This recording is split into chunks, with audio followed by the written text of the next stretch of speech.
तो आज के इस विशेष सत्र में हम राधा अष्टमी पर कुछ चर्चा करेंगे। राधा रानी के तत्व पर कुछ चर्चा करेंगे। और जो बहुत सारे प्रश्न उठते हैं राधा रानी को लेकर, उनको हम शास्त्रों के आधार पर तर्क संगत रूप से समझने का प्रयास करेंगे। जैसे कि राधा रानी का नाम भागवतम में, भगवत गीता में क्यों नहीं है, और राधा रानी के तत्व को समझकर हमारे जीवन में क्या बदलाव आएगा। विशेष रूप से हम इस पर फोकस करेंगे। हम क्या चर्चा नहीं करेंगे आज, हम राधा रानी की बहुत गुह्य लीलाओं की चर्चा नहीं करेंगे। हम उनकी बहुत इंटीमेट भगवान श्री कृष्ण के साथ जो अलग अलग शास्त्रों में लीलाएं हैं, उन पे कोई भी चर्चा नहीं करेंगे। और उसका कारण ये है कि मैं अधिकारी नहीं हूँ उस पे कुछ भी बोलने के लिए। ये तत्व बहुत ही गूढ़ तत्व है, और हमें जो गुरु शिष्य परंपरा से ज्ञान मिला है, हम उसी को समझने का प्रयास करेंगे। आज का सत्र मेनली आधारित होगा शिल प्रभुपाद के 3 लेक्चर जो उन्होंने राधाष्टमी पर लिए हैं, गुरु महाराज के लेक्चर। उसमें से मुख्य रूप से आज ही जो उन्होंने सुबह एक लेक्चर लिया है, बहुत ही सुंदर तरीके से, लगभग 3 घंटे उन्होंने राधा रानी के तत्व पर व्याख्या की है। हमारे पास उतना समय भी नहीं है, ना हमारा उतना सामर्थ्य है। हम उसमें से जो थोड़ा बहुत कुछ ले पाए, समझ पाए अपनी बुद्धि से, उसको मैं प्रयास करूंगा कि आप लोगों के साथ शेयर करूं। और फिर हम कक्षा के अंत में कुछ प्रश्न उत्तर या कोई त्रुटि सुधार होगा या कोई शंका होगी तो उस पर भी चर्चा करेंगे। आज का सत्र हो सकता है कुछ लोगों के लिए बिल्कुल नया हो, क्योंकि उन्होंने कभी राधा रानी पर बहुत विस्तार से न सुना हो। तो इसलिए ध्यान से सुनिए। और हम प्रयास करेंगे कि हम इस सत्र से जब बाहर आए तो हमें ये पता रहे कि राधा रानी का तत्व कितना महान है, और उनसे हम क्या क्या अपने जीवन में उतार सकते हैं, सीख सकते हैं, ताकि हमारी भी भक्ति में प्रगति हो। हम सब यहाँ पर जो भी उपस्थित हैं, सब अपने जीवन में भक्ति करने का प्रयास कर रहे हैं, और इसीलिए हम विशेष रूप से समय निकालकर इन सत्रों में आते हैं। तो हमारे लिए ये बहुत आवश्यक है कि हम राधा रानी के भाव और तत्व को समझें। तो एक बहुत सुंदर भजन है जो शिल प्रभुपाद को बहुत ही प्रिय है, और उस भजन के अंदर एक लाइन आती है। भजन आरंभ होता है भजहू रे मन श्री नंद नंदन से, और उसमें एक लाइन आती, कमल दल जल जीवन तलमल। तो कमल दल जल जीवन तलमल, तो हमारा जो जीवन है, ये जीव आत्मा के रूप में, ये शरीर में जो हम विद्यमान हैं, ये कैसा है, जैसे कमल के पत्ते के ऊपर एक बूंद पानी की। कब एक हवा आएगी और ये पत्ता पलट जाएगा, और वो बूंद जो है वो अथाह जो सागर है उसके अंदर मिल जाएगी, और उसका अस्तित्व समाप्त हो जाएगा। तो यही हमारी स्थिति है कि कमल दल जल जीवन तलमल। जीवन हमारा तलमल है, कभी भी कहीं कुछ भी हो सकता है। और ये हम सब जानते हैं, रोज ही अखबार पढ़ते हैं। जैसे आज ही के अखबार में अगर आपने पढ़ा हो, तो 4 लोग एक ट्रक के पास खड़े होकर बात कर रहे थे, और खड़ा हुआ ट्रक था, और एक चलता हुआ ट्रक आया, उसका एक्सीडेंट उस ट्रक के साथ हुआ, और वो चारों बेचारे मृत्यु को प्राप्त हो गए। अब उन चारों में से किसी ने नहीं सोचा होगा अपने जीवन में कि इस प्रकार से हम मृत्यु को प्राप्त होंगे। तो कमल दल जल जीवन तलमल, हमेशा हम जो हैं वो प्रॉब्लम्स में हैं। अब इस प्रॉब्लम में रहते हुए जब हम इस प्रॉब्लम का सॉल्यूशन ढूंढने का प्रयास करना आरंभ करते हैं, तो हम में से कुछ व्यक्ति हैं जो समझ पाते हैं कि भक्ति एक उपाय है जिससे ये अनसर्टेनिटी से हम बाहर निकल सकते हैं, इस होपलेसनेस से बाहर निकलने का कोई तरीका है तो भक्ति है। लेकिन जब हम भक्ति करना आरंभ करते हैं, तो एक अलग तरह की होपलेसनेस हमको घेर लेती है कि अरे मैं तो भक्ति में कुछ प्रगति कर ही नहीं पा रहा हूँ, मैं तो भक्ति में कोई माइलस्टोन अचीव नहीं कर पा रहा हूँ, मुझे तो भक्ति का कोई अनुभव भी नहीं हो रहा है। और फिर हम जब भक्ति में बहुत बड़े बड़े रोल मॉडल्स के बारे में सुनते हैं, और उसके बाद हम उनके जैसा बनने का प्रयास करते हैं, और फिर हम गिर जाते हैं। जब हम गिरते हैं तो फिर हम बहुत दुखी हो जाते हैं, निराश हो जाते हैं कि ये भक्ति तो मेरे बस की बात नहीं है। बहुत सारे लोग इसीलिए भक्ति में आने से भी डरते हैं, और जो आ जाते हैं वो भी बहुत सीरियसली भक्ति नहीं कर पाते। उनको लगता है कि this is not my cup of what can I say, my cup of juice, because we don't drink tea. So we all are in trouble. ये जो कंडीशनिंग है हमारी, यही हमारे ट्रबल का कारण है। तो एक होप कहाँ से मिलेगी हमको? वो एक कहीं से कोई आशा की किरण मिलेगी का कि हाँ, इस तरीके से जब आप भक्ति करोगे तो आप बहुत अच्छा करोगे, या आपकी भक्ति में प्रगति होगी। तो एक बहुत अच्छा मेटाफर है जो हिंदुइज्म में, बुद्धिस्ट फिलोसॉफी में, जैन फिलोसॉफी में बहुत ब्यूटीफुली उसको यूज किया जाता है। और वो मेटाफर क्या है? वो है कमल का फूल।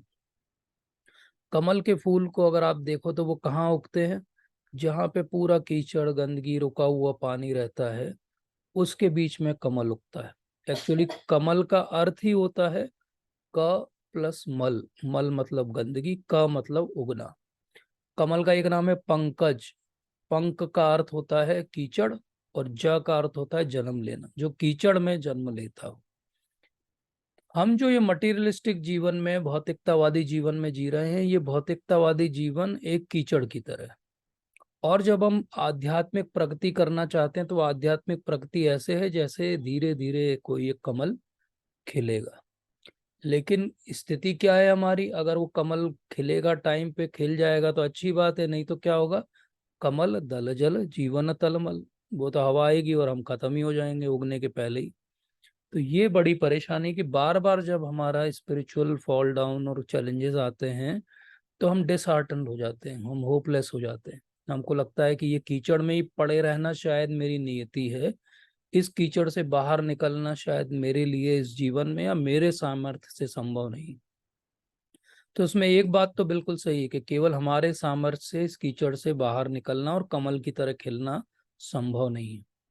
अगर हम कॉस्मोलॉजी भी पढ़ें भारत में, जैसी भागवतम के अंदर दी हुई है कि ये संसार की उत्पत्ति कैसे हुई। अभी कुछ दिन पहले ही मैं पवित्र नरहरि प्रभु जी के साथ डिस्कस कर रहा था, हम लोग कॉस्मोलॉजी डिस्कस कर रहे थे। तो वहाँ पे बहुत सुंदर, हम सबको पता है कि भगवान जो है वो लेटे हुए हैं और गर्भोदक कोशन में, और वहां से उनकी नाभि से एक नाल निकलती है और एक कमल, और कमल के ऊपर सबसे पहले जीव जो है वो आते हैं, वो है ब्रह्मा जी। तो ब्रह्मा जी का जन्म कहाँ पे होता है? कमल के ऊपर होता है। तो ये कमल का जो मेटाफर है, ये बड़ा इंपॉर्टेंट मेटाफर है हमारे लिए। कमल की संज्ञा बड़ी महत्वपूर्ण है क्योंकि जीवन की उत्पत्ति कमल से हो रही है। और इसी तरह जीवन में अगर हमें आगे बढ़ना है, इस कीचड़ से बाहर निकलना है, तो हमें भी कमल जैसा बनना पड़ेगा।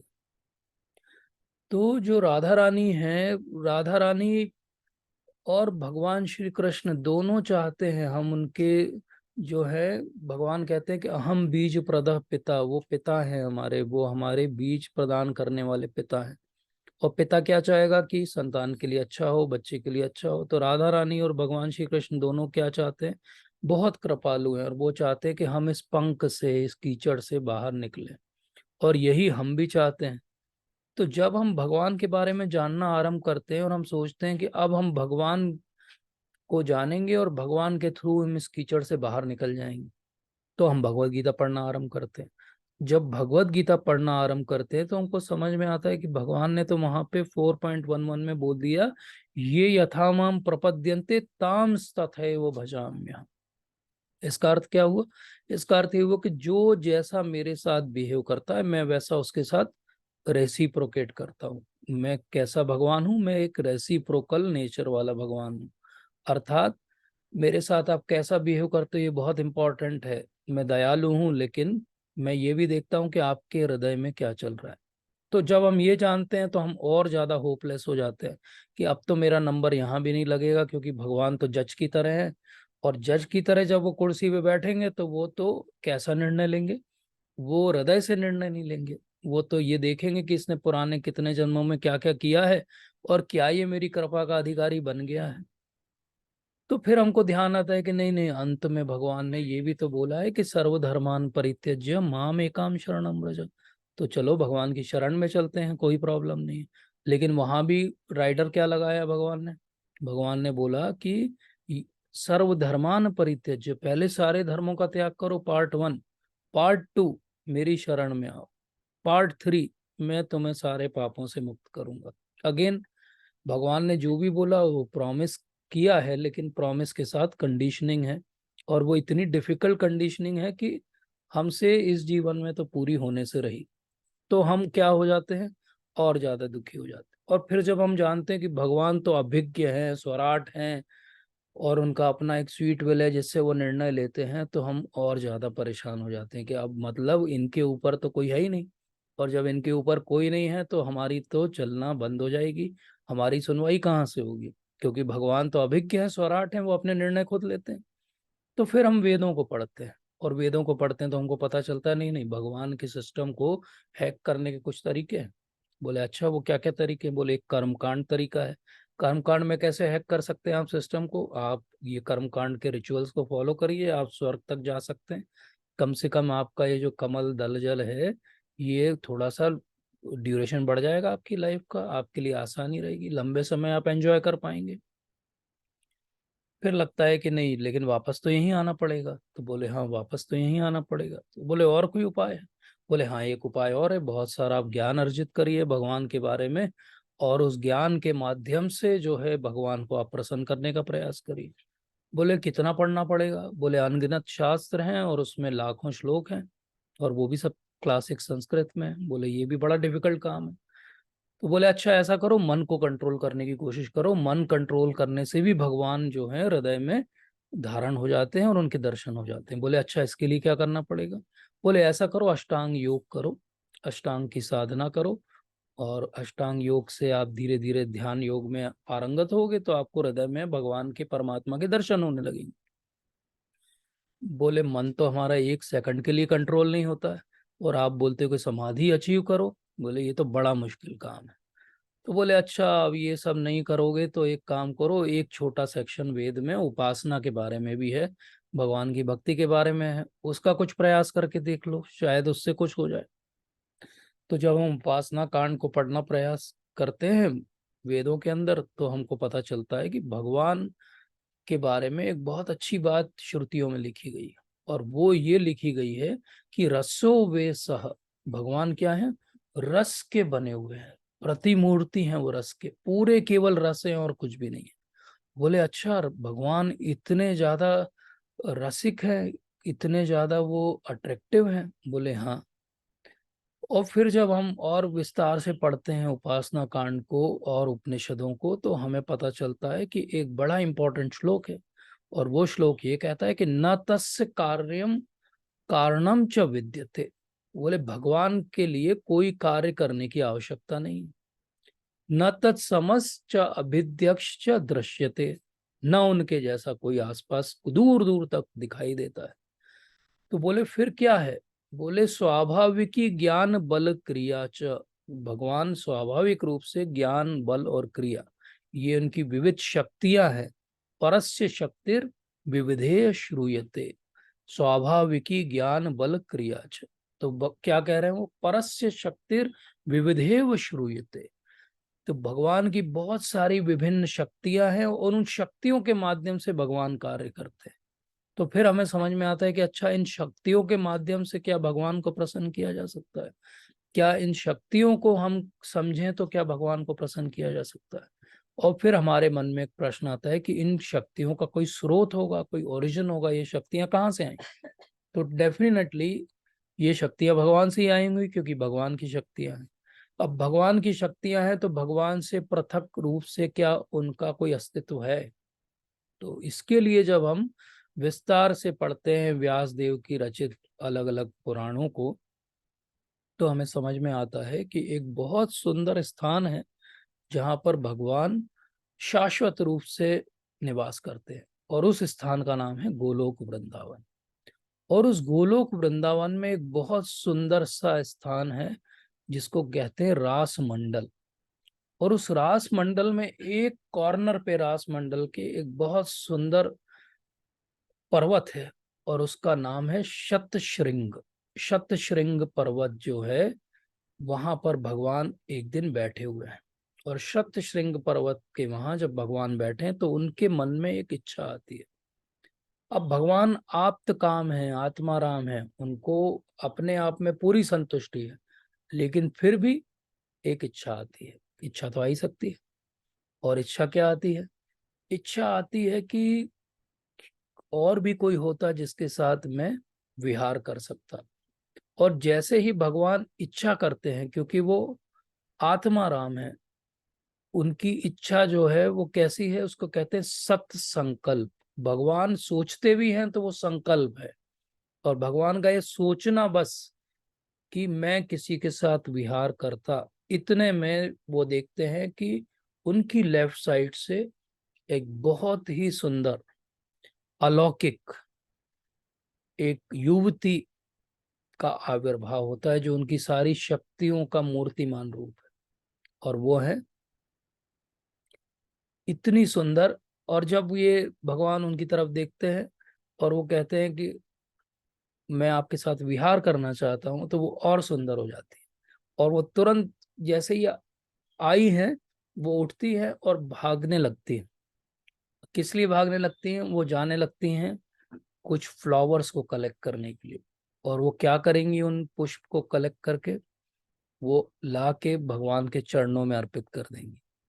क्योंकि जैसे ही वो उनका आविर्भाव हुआ और वो रास मंडल में आविर्भाव हुआ, इसलिए उनका नाम की शुरुआत होती र से, रा, रास मंडल का रा। और क्योंकि वो जैसे ही आती हैं, वो भगवान की सेवा के लिए अपने आप को तुरंत नियुक्त कर देती हैं और भागती हैं फ्लावर्स लेने के लिए। भागने को संस्कृत में धातु कहा जाता है ध, तो इसलिए उनका नाम हो जाता है राधा। तो राधा पूर्ण शक्ति, कृष्ण पूर्ण शक्तिमान, दुई वस्तु भेद नहीं शास्त्रे प्रमाण।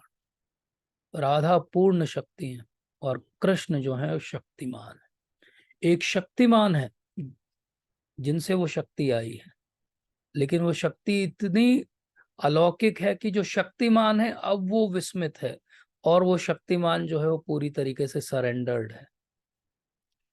इतना ज्यादा सरेंडर्ड है कि आप पुराण को पढ़ेंगे तो उसमें एक श्लोक आएगा कि अगर कोई रा बोलता है तो कृष्ण उसकी तरफ देखने लगते हैं।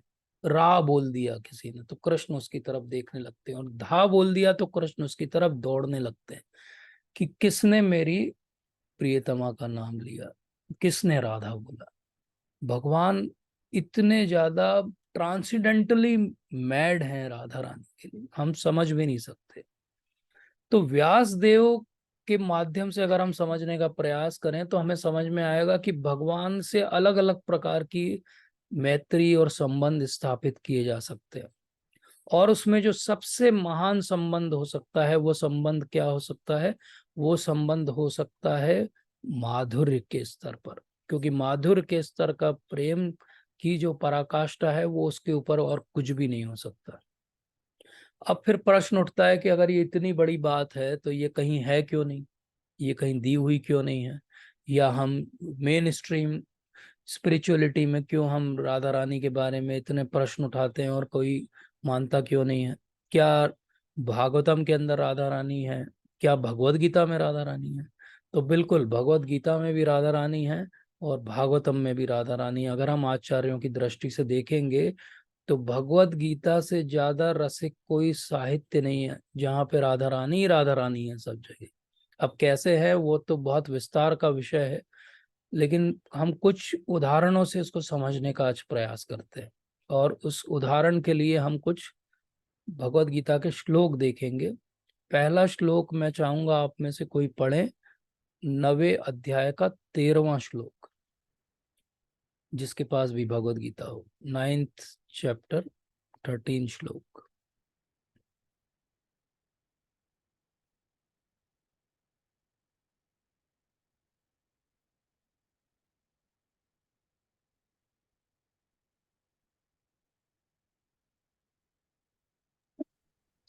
हरे कृष्ण प्रभु जी। जी हरे प्रभु कृष्ण जी। जी प्रभु जी। जी माता जी पढ़ी। हरे कृष्णा प्रभु जी। जी माता जी पढ़ी। महात्मनास्तु मां पार्थ देवीं प्रकृतिम् आश्रिता भयन्ते अनन्य मनसो ज्ञात्वा भूतादिम् अव्ययम्। थैंक यू माता जी। इसका हिंदी में अर्थ पढ़ेंगे? हे पार्थ, मोह मुक्त महात्म जन दैवी प्रकृति के संरक्षण में रहते हैं। वे पूर्णतः भक्ति में निमग्न रहते हैं, क्योंकि वे मुझे आदि तथा अविनाशी भगवान के रूप में जानते हैं। हरे थैंक यू कृष्ण। माता जी। तो भगवान यहाँ क्या कह रहे हैं, दैवी प्रकृति, ये जो दैवी प्रकृति है भगवान की, ये भगवान की हायर एनर्जी है। अगर हम एनर्जी के लेवल पे तत्वों को समझने का प्रयास करें तो हम जो है भगवान की तटस्थ शक्ति हैं, और जो भौतिक जगत है ये भगवान की इंफीरियर एनर्जी, और जो स्पिरिचुअल एनर्जी है राधा रानी, वो भगवान की हायर एनर्जी है। तो यहाँ पे भगवान क्या कह रहे हैं कि महात्मा वो व्यक्ति है जो हायर एनर्जी के संपर्क में रहता है। ये हायर एनर्जी कौन है, ये हायर एनर्जी और कुछ नहीं है, श्रीमती राधा रानी है। अब मैं आप सब लोग भगवत गीता पढ़ रहे हैं इतने समय से, क्या कहीं भी भगवत गीता में राधा रानी का नाम आया है? भगवत गीता यथारूप में कहीं राधा रानी का नाम है? कोई इसका उत्तर देना चाहेगा?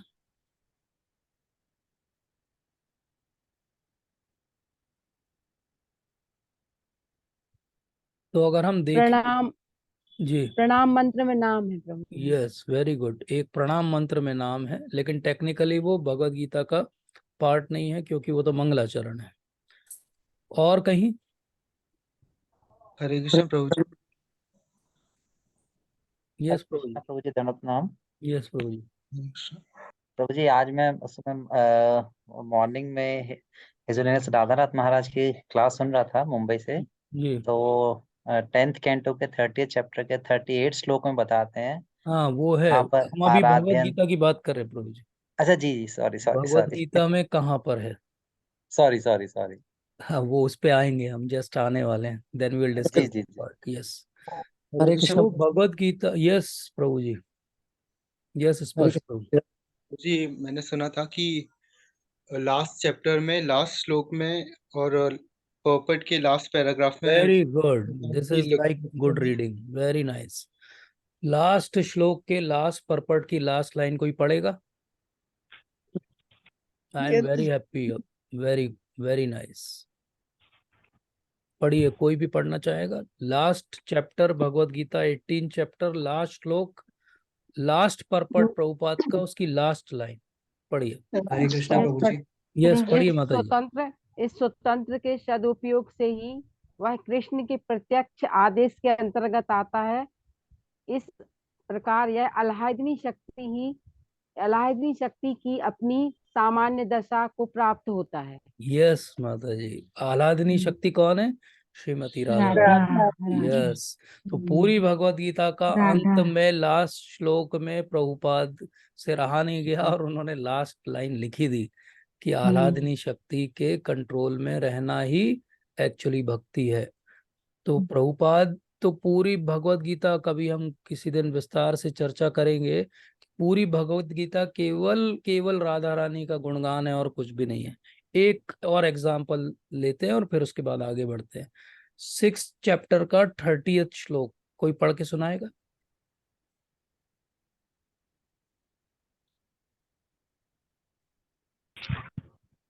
यस प्रभु जी। हरे यस कृष्ण। प्रभु जी, यस प्रभु जी। यस प्रभु जी। यो माम पश्यति सर्वत्र सर्वं च मयि पश्यति तस् तस्याहं न प्रणश्यामि सा च मे न प्रणश्यति। थैंक यू प्रभु जी, so kind of you. Hindi का अर्थ भी पढ़ दीजिए प्रभु जी। प्रभु जी इंग्लिश में है तो हाँ, इंग्लिश में इंग्लिश में पढ़ दीजिए, कोई प्रॉब्लम नहीं। For one who sees me everywhere and sees everything in me, I am I am never lost, nor is he ever lost me. Yes. तो अब ये जो लेवल ऑफ कॉन्शियसनेस भगवान कह रहे हैं 6 चैप्टर के 30th श्लोक में, कि सर्वत्र जो मुझे देखता है, ऐसी सर्वत्र देखने की जो कॉन्शियसनेस है वो कोई मटेरियलिस्टिक कॉन्शियसनेस नहीं हो सकती। वो कैसी हो सकती है? वो दैवी कॉन्शियसनेस ही हो सकती है। वो कॉन्शियसनेस किसकी है? श्रीमती राधा रानी की है, गोपियों की है, किसी और की नहीं है। हम तो सब जगह देखते हैं, इवन हम तो मंदिर में भगवान को देखते हैं तो हमें भगवान नहीं दिखाई देते। हम तो विग्रह में भी भगवान के दर्शन नहीं कर पाते, हम तो शास्त्रों में भी भगवान के दर्शन नहीं कर पाते।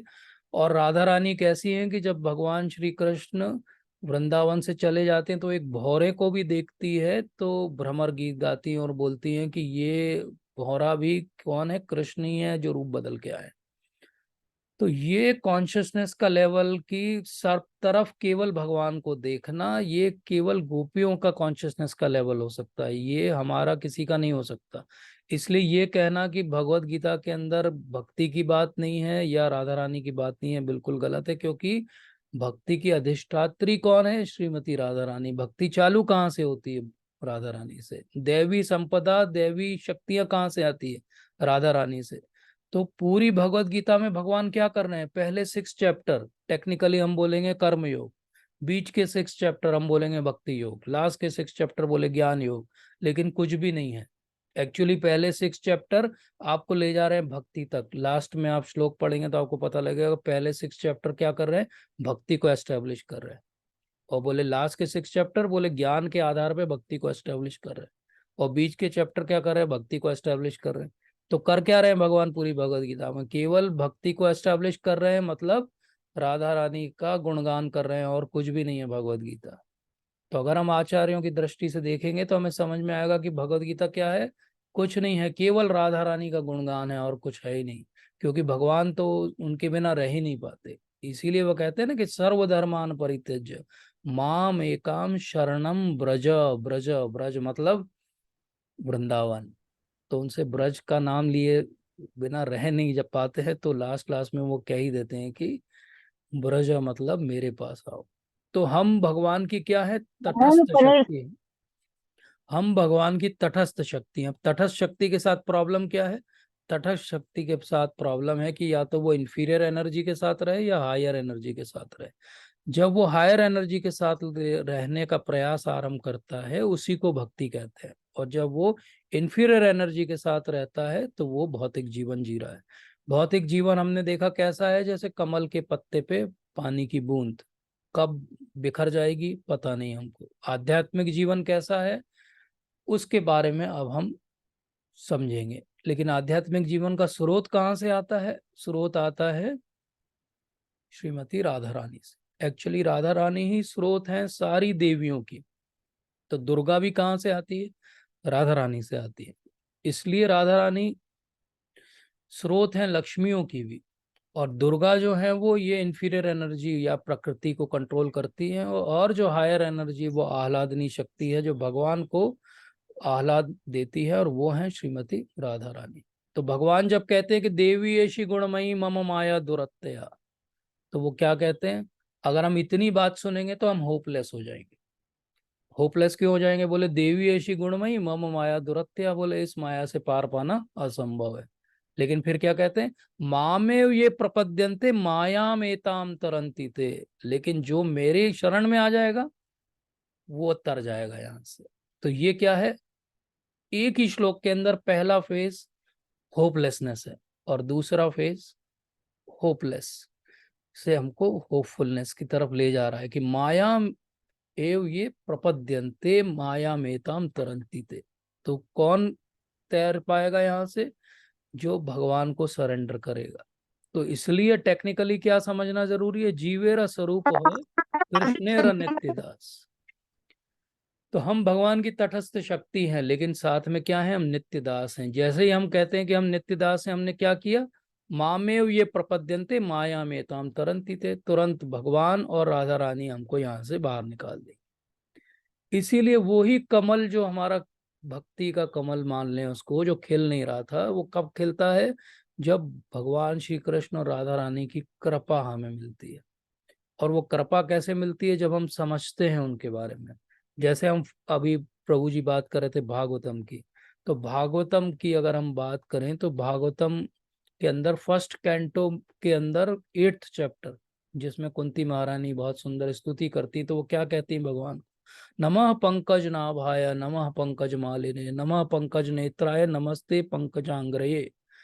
तो इतनी बार पंकज पंकज पंकज बोल रहे हैं। हम सब बार बार लेते हैं नाम की भगवान के लोटस फीट, भगवान के चरण कमल, राधा रानी के चरण कमल, भगवान के हस्त कमल, राधा रानी के हस्त कमल, भगवान का नाभि कमल, हर जगह कमल है। कमल क्यों है? यही याद दिलाने के लिए है कि वो है कमल जो हमेशा रहेगा, और ये कमल के ऊपर की बूंद जो कभी भी छूट जाएगी। इसीलिए हम सब जो रूप गोस्वामी, जो रूप मंजरी हैं, अगर हम उनके अनुगत्य हैं तो हमको ये समझना पड़ेगा कि राधा रानी के प्रेम पाए बिना और उनकी कृपा के बिना हमारी भक्ति की गाड़ी नहीं चलने वाली।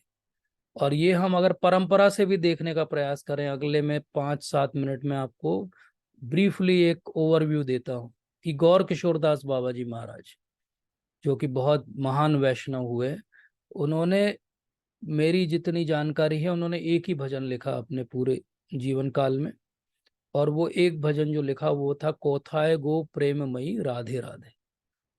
तो पूरे भजन में वो केवल राधा रानी की प्रशंसा कर रहे हैं कि वो राधा रानी, वो कैसी राधा रानी है, बोले अष्ट सखियों में सबसे महान जो है वो राधा रानी है, वृषभानु की जो पुत्री हैं वो राधा रानी है।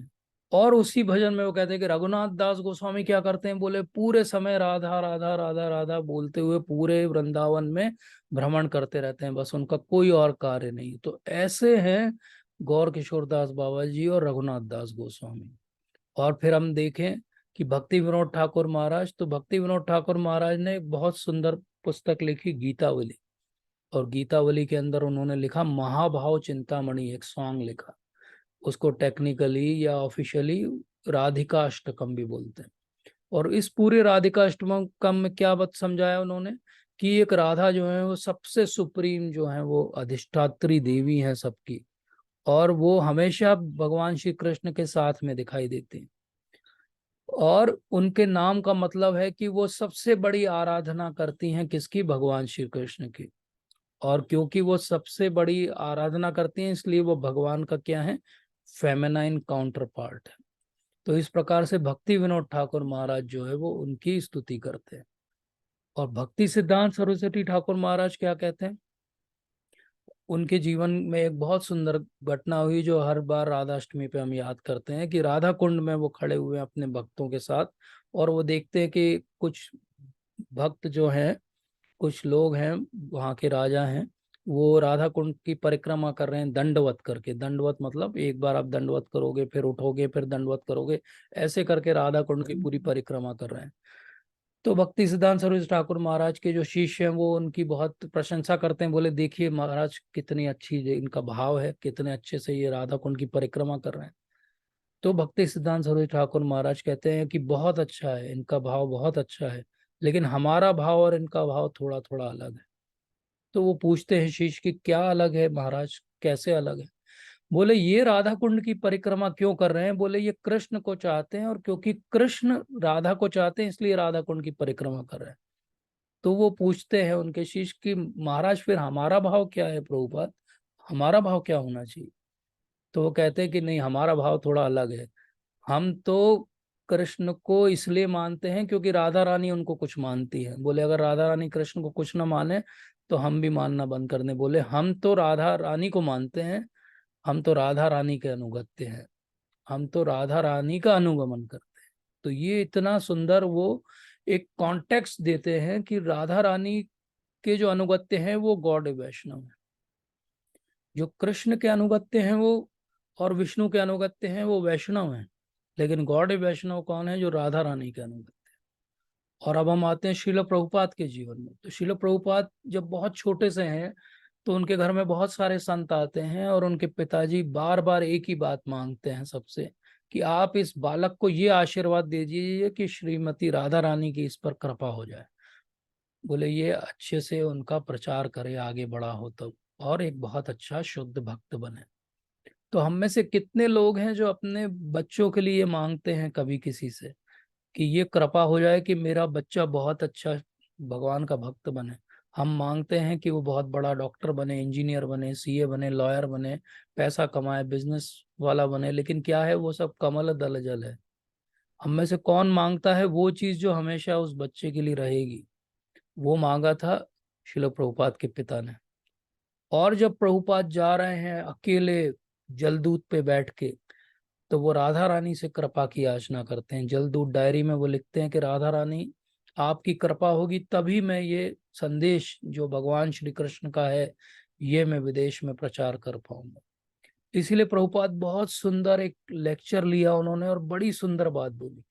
उन्होंने बोला कि जो भक्ति की सबसे डीपेस्ट सीक्रेट्स हैं उनको खोलने की जो चाबी है वो श्रीमती राधा रानी के पास। राधा रानी के पास वो चाबी है जिससे भक्ति के सबसे गुहितम रहस्य खुलते हैं, और वो चाबी राधा रानी ना सबको देंगी, ना वो सबके लिए खुलेगी, उन्हीं के लिए खुलेगी जो राधा रानी के अनुगत्य होगा। इसीलिए वो कहते हैं लेक्चर में, श्रील प्रभुपाद समझाते हैं कि राधा रानी जो है वो कौन है। बोले राधा रानी भगवान श्री कृष्ण का जो सबसे सर्वोत्तम प्रेम है उसका पर्सोनिफिकेशन है। एक प्यूरेस्ट फॉर्म में प्रेम कैसा हो सकता है, अगर कभी उसको घनीभूत किया जाए, एक जगह कंडेंस किया जाए, तो वो जो रूप लेगा, जो स्वरूप लेगा, वो स्वरूप है श्रीमती राधा रानी। और फिर लोगों को लगता है अरे राधा और कृष्ण तो गर्लफ्रेंड बॉयफ्रेंड के अफेयर्स हैं, लिव इन रिलेशनशिप्स हैं। तो इसको ऐसा ही कहा जा सकता है कि ये सबसे करप्ट माइंडेड अगर कोई हो तो उसकी बुद्धि में ये बात आएगी। क्योंकि अगर कोई थोड़ा भी समझदार है तो वो ये देखेगा कि सुखदेव गोस्वामी जैसे अवधूत जो सब कुछ त्याग चुके हैं, श्रीमन महाप्रभु चैतन्य महाप्रभु जैसे जो अपनी इतनी सुंदर पत्नी को छोड़कर यंग एज में सन्यास लेके जगन्नाथपुरी चले जाते हैं, रूप और सनातन गोस्वामी जो उस समय प्राइम मिनिस्टर और फाइनेंस मिनिस्टर हैं, करोड़ अरबोपति हैं, जब वो छोड़ते हैं सन्यास लेने के लिए तो वो एक नाव में भर के सोने के सिक्के दान में दे के चले जाते हैं। रघुनाथ दास गोस्वामी जो उस समय उनके घर की इनकम 8 से 10 लाख महीने की सोने की मुद्राएं हैं, ये सब लोग जब सब कुछ छोड़ के वृंदावन में जाके और जोर जोर से राधे राधे गाते हुए राधा रानी को ढूंढते हैं, तो अब बताइए क्या ये गर्लफ्रेंड बॉयफ्रेंड का अफेयर है कि ये बहुत उच्च पराकाष्ठा की बात है जो शायद हमें समझ में नहीं आ रही। तो इसलिए बहुत आसान है ब्लेम करना, हमारी भौतिक बुद्धि से सोचना कि राधा रानी तो एक फिक्शनल कैरेक्टर हैं, और उसके लिए रीजन क्या देना, उसके लिए रीजन देना कि अरे देखो भागवतम के अंदर तो राधा रानी का कहीं नाम ही नहीं है। तो हमारे आचार्य समझाते हैं कि क्यों नाम नहीं है, क्योंकि सुखदेव गोस्वामी परीक्षित महाराज को 7 दिन में उन्हें सब कुछ सुनाना है, और सुखदेव गोस्वामी अगर एक बार भी राधा रानी का नाम ले लेते हैं तो वो 15 दिन के लिए भाव में चले जाते हैं और मूर्छित हो जाते हैं, और 15 दिन उन्हें कोई जगा नहीं सकता है। तो अगर वो एक बार भी राधा रानी का नाम ले लेंगे, क्योंकि वो राधा रानी के सुख हैं, तो उनको कोई जगा नहीं पाएगा, और परीक्षित महाराज का क्या होगा। इसलिए वो अपने आप को बहुत कंट्रोल करते हैं कि किसी तरीके से वो नाम ना लें राधा रानी का। लेकिन फिर भी क्या होता है, कहीं ना कहीं तो नाम आ ही जाता है, और वो नाम कहाँ आ जाता है, वो छुपे हुए रूप में आ जाता है, जो अभी प्रभु जी हमें बता रहे थे। अन्य आराधितो नूनम भगवान हरिर ईश्वर यन्नो विहाय गोविंदा प्रीतो यम अन्यत्र। तो वहां पे नाम आ जाता है अन्य आराधित नूनम। आराधित का अर्थ होता है भक्ति करना, पूजा करना। अन्य मतलब ये कब की बात हो रही है, ये 10th कैंटो में बात हो रही है, 30th चैप्टर के 28 श्लोक में, जहाँ पे भगवान एकदम से अंतर्ध्यान हो गए हैं गोपियों के मध्य से, और गोपियां आपस में चर्चा कर रही हैं कि जरूर वो एक विशेष गोपी है जो बहुत प्रिय है गोविंद को, कृष्ण को, और शायद उनको लेके वो कहीं चले गए हैं। कहाँ चले गए हैं, कोई सेक्लूडेड प्लेस पे चले गए। क्यों चले गए, क्योंकि वो पर्टिकुलर गोपी है, उसने परफेक्टली वर्शिप किया है उनको, इसलिए चले गए। तो उन्हें वर्शिप करना आता है। तो श्रील प्रभुपाद एक लेक्चर लिया उन्होंने एलए में, तो वहां पे वो बताते हैं कि अन्य आराधितो नूनम, अन्य आराधितो बोले यही वो शब्द है जहां से राधा रानी का नाम आया।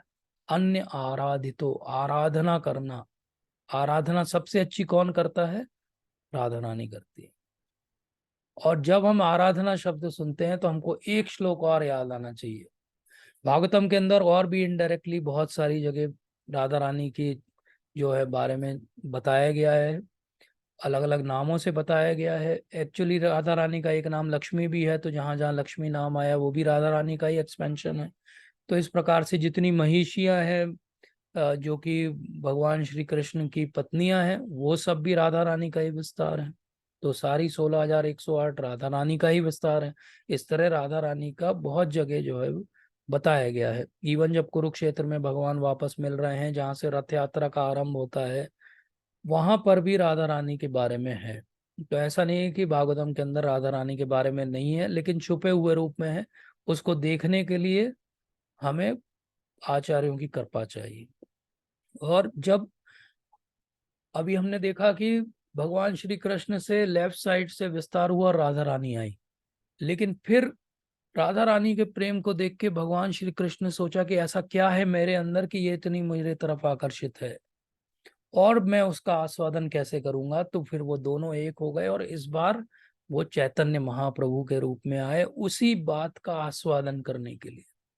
और इसीलिए कहा गया, आराध्यो भगवान ब्रजेश तनया तद धाम वृंदावन रम्या काचिद उपासना व्रजवधु वर्गेन वा कल्पित श्रीमद् भागवतम प्रमाणमलम प्रेम पुमार्थो महान श्री चैतन्य महाप्रभु मतमिदम तत्रार्धो न परः। तो क्या कह रहे हैं वो, आराध्यो भगवान ब्रजेश तनय। तो महाप्रभु के पूरे मिशन का कंक्लूजन क्या है? कंक्लूजन है कि आराधना किसकी करनी है? ब्रजेश तनय की करनी है, भगवान श्री कृष्ण की करनी है। और कहाँ पर रहते हैं वो? भगवान श्री कृष्ण मथुरा में भी रहते हैं, द्वारका में भी रहते हैं, लेकिन हमें उनकी आराधना नहीं करनी। हमें किसकी आराधना करती है? जब वो वृंदावन में रहते हैं, तद धाम वृंदावन। अच्छा, बोले आराधना किसकी करनी है? ब्रजेश तनय की। कहाँ करनी है? जब वो वृंदावन में रहते हैं। अच्छा, किस प्रकार से करनी है? रम्या काचित उपासना व्रजवधु। कैसे करनी है? जैसे व्रज की वधुएं करती हैं। व्रज की वधुएं मतलब गोपियां करती हैं। भगवान की आराधना जिस प्रकार से गोपियां करती हैं, सर्वस्व न्योछावर करके, वैसे हमें उनकी आराधना करनी है। ये आराधना का हमें स्तर कहाँ से समझ में आएगा? श्रीमद् भागवतम प्रमाणमलम। श्रीमद् भागवतम पढ़ के हमको समझ में आएगा आराधना का स्तर क्या है। अच्छा, इसकी पराकाष्ठा क्या है? प्रेम पुमार्थो महान। महान प्रेम प्राप्त करना, यही चैतन्य महाप्रभु देने आए हैं।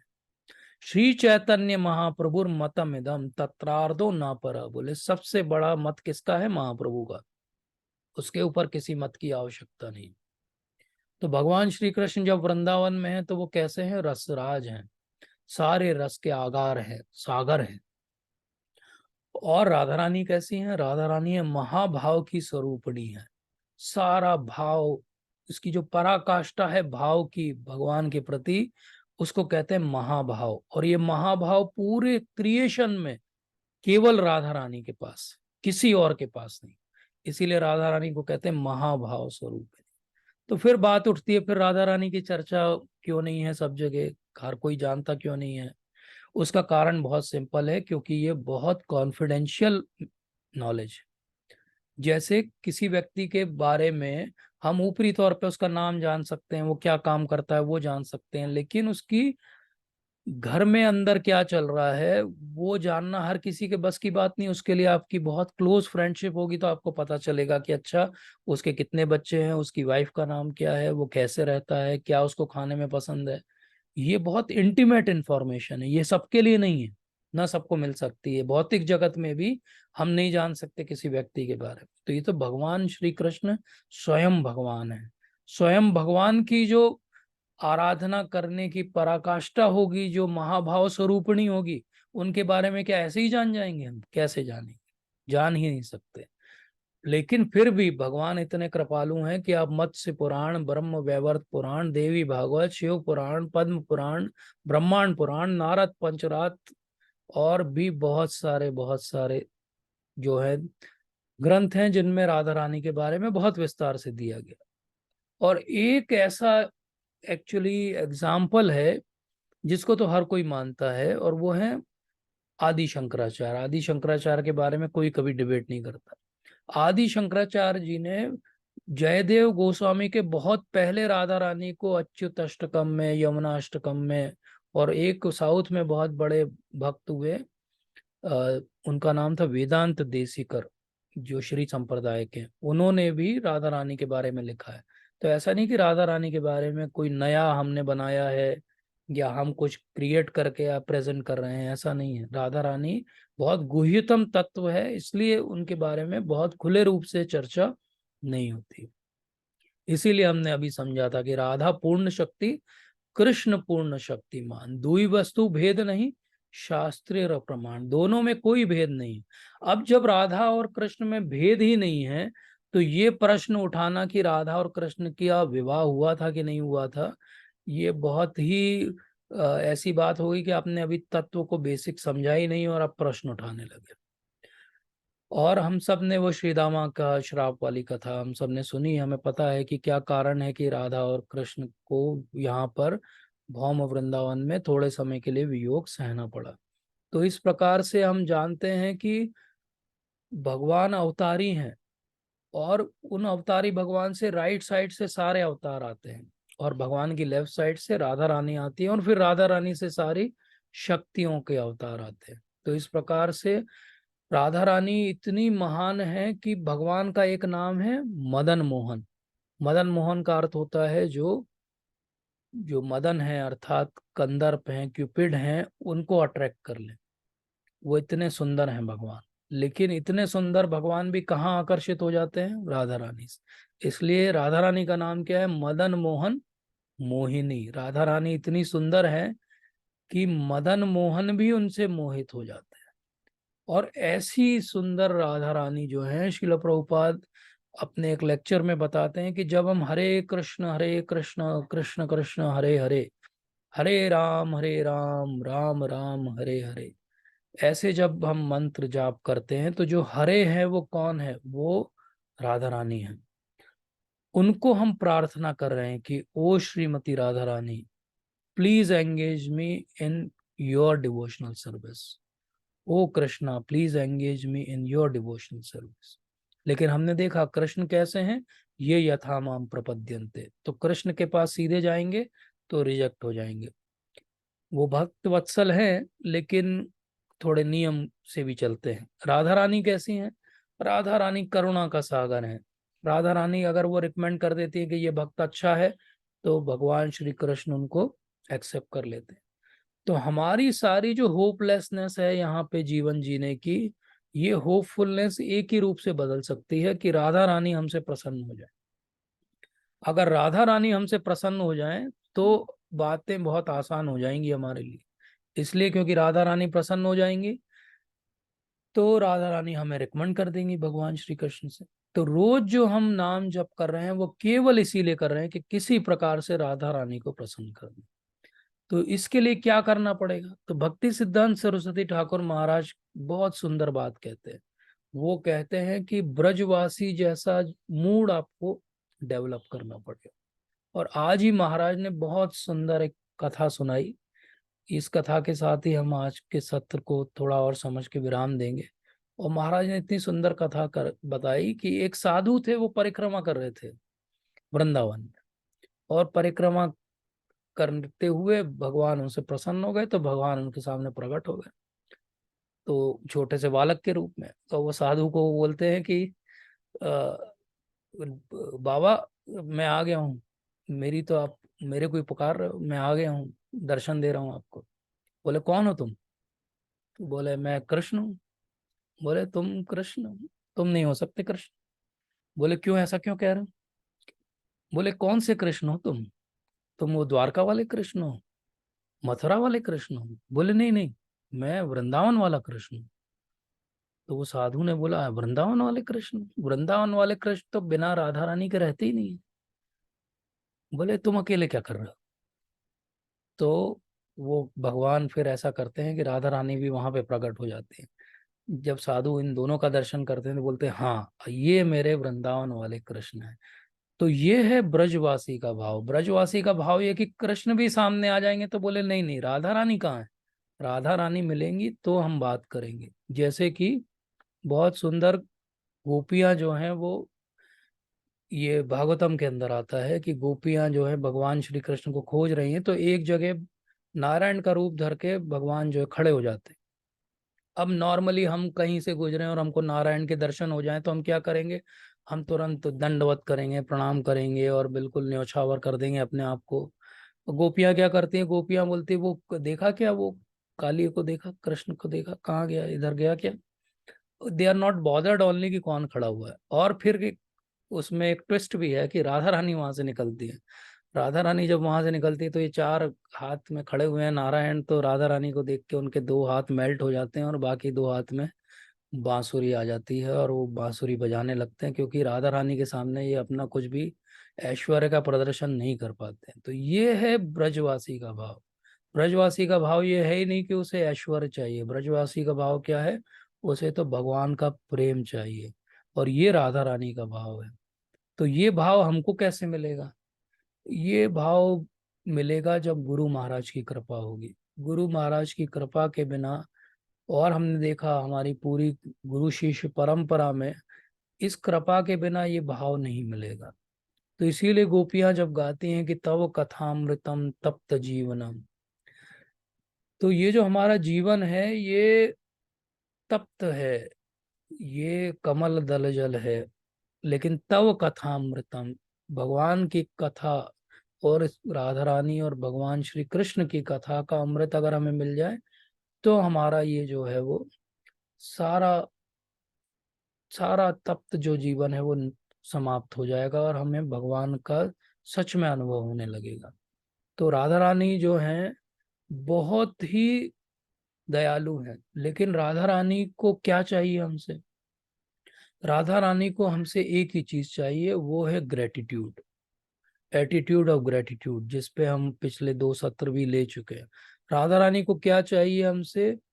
वो ह्यूमिलिटी का भाव जो इसके पहले वाले सत्रों में हमने समझा है, ह्यूमिलिटी। क्योंकि राधा रानी खुद एक्चुअली ये ग्रेटिट्यूड और ह्यूमिलिटी के भाव से भरी हुई है।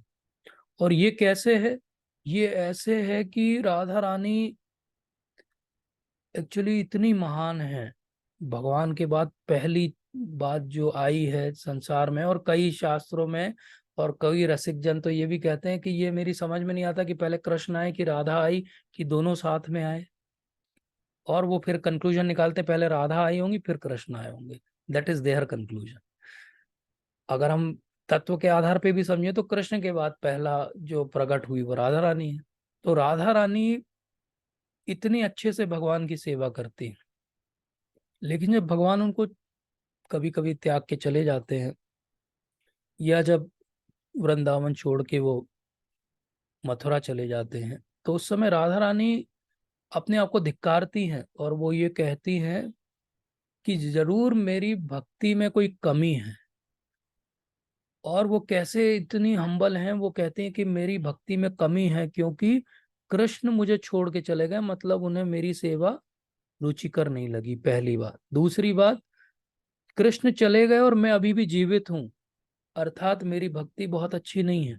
अगर मेरी भक्ति अच्छी होती तो मैं जीवित ही नहीं रहती कृष्ण के जाने के बाद। तो ये बात है, ये भाव है राधा रानी का, ये भाव है जो वो राधा रानी सब में देखना चाहते हैं, ये वो भाव है जिसको वो ढूंढ रहे हैं।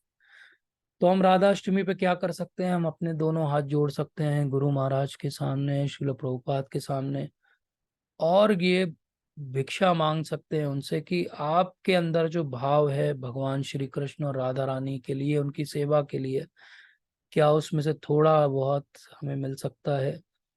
क्योंकि मुझे पता है मैं कलयुग में पैदा हुआ हूँ, यहाँ पे हर जगह लड़ाई झगड़ा और सब संकट ही संकट हैं, हर पद पे विपदा है।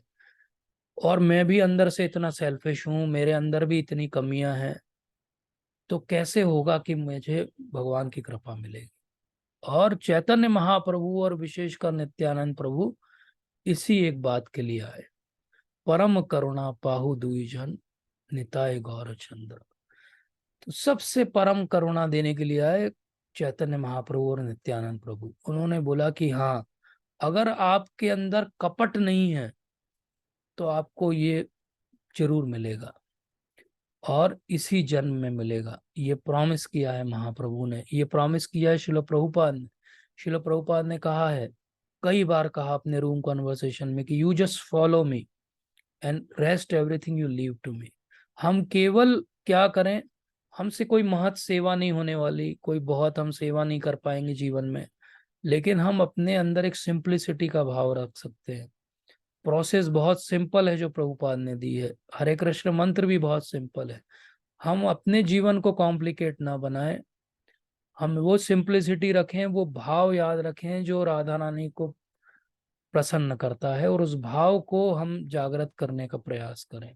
इतना हमने कर दिया तो हम जो है वो सफल हो जाएंगे। तो राधा रानी की जो दीनता है, जो ह्यूमिलिटी है, उसका एक अंश भी अगर हमारे अंदर आ जाए तो हमारा ये जीवन भी सार्थक हो जाएगा, और ये राधाष्टमी मनाना सार्थक हो जाएगा।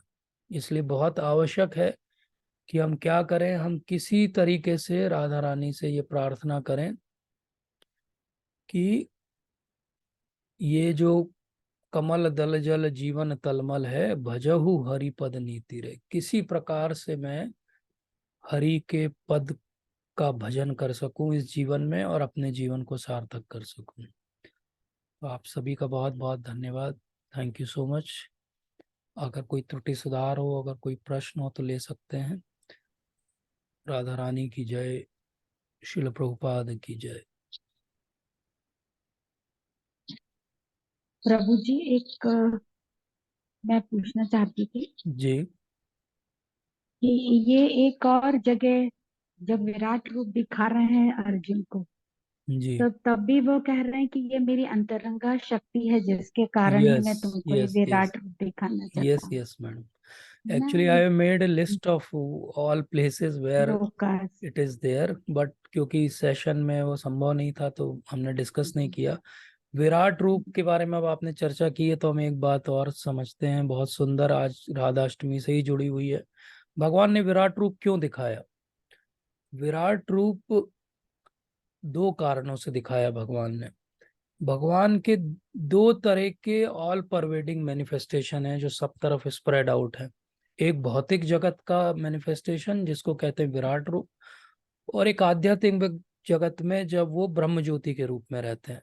भगवान ये प्रूव करना चाहते हैं सत्ता को कि चाहे भौतिक जीवन में ऑल परवेडिंग ढूंढने जाओगे तो भी मैं ही मिलूंगा, और चाहे आध्यात्मिक में ऑल परवेडिंग ढूंढने जाओगे तो भी मैं ही मिलूंगा। और इस प्रकार से एक तरीके से विराट रूप भी राधा रानी की ही स्तुति हो रही है। कैसे हो रही है उसको देखते हैं। विराट रूप में जब भगवान अपना पूरा 360 डिग्री दिखा देते हैं और सब तरफ सर्वत्र सब कुछ वही दिख रहा है। ऑल दो शुरुआत में अर्जुन जो है वो भगवान को घबराते कहते हैं कि मुझे देखना है आपका वो रूप, किस तरह से आप व्याप्त रहते हैं। लेकिन जब भगवान दिखाना चालू करते हैं विराट रूप के अंदर काल रूप, तो अर्जुन खुद डर जाते हैं और वो हाथ जोड़ लेते हैं, बोलते हैं कि ये सब क्या है, कौन हो आप, कहाँ से आए हो, ये सब क्या नष्ट होता दिख रहा है मुझे, कृपया अपना पुराना रूप, वही रूप मैं देखना चाहता हूँ। तो भगवान क्या करते हैं, वो विराट रूप जिसके असंख्य भुजाएं हैं, उसके बाद में वो चतुर्भुज रूप में आते हैं, और उसके बाद वो अपने द्विज रूप में आते हैं, जिस रूप में वो रथ के में खड़े हुए हैं अर्जुन के सामने, और कहते हैं कि ये जो मेरा रूप तुम अभी देख रहे हो द्विभुज, ये रूप सबसे कठिन है देखना, और ये रूप जो है सबसे विशेष है, बहुत कम लोग इसको देख पाते हैं। तो इस प्रकार से क्या कर रहे हैं, वो ये बता रहे हैं कि अगर आप भक्ति करोगे तो आप किस रूप के दर्शन करोगे, द्विभुज रूप के दर्शन करोगे। ये वो रूप है जो वृंदावन में राधा रानी के साथ विहार करता है। जैसे हमने अभी देखा कि नारायण के रूप में जब उन्होंने 4 भुजा धारण की, लेकिन राधा रानी के सामने उनकी 2 भुजाएं मेल्ट हो गई। तो इसलिए एक्चुअली विराट रूप भी कुछ नहीं है, भगवान दिखा रहे हैं, और दिखा के वो ये प्रूव कर रहे हैं कि इन सब का सोर्स भी ये द्विभुज रूप है, और ये द्विभुज रूप कहाँ रहता है, वृंदावन में राधा रानी के साथ रहता है। तो हम अगर रसिक ढंग से देखें कभी भगवत गीता को, तो विल रियलाइज कि everywhere just bhakti and only Radha Rani, nothing else is there. But it was very nice point which you told madam, thank you so much. Thank you प्रभु जी।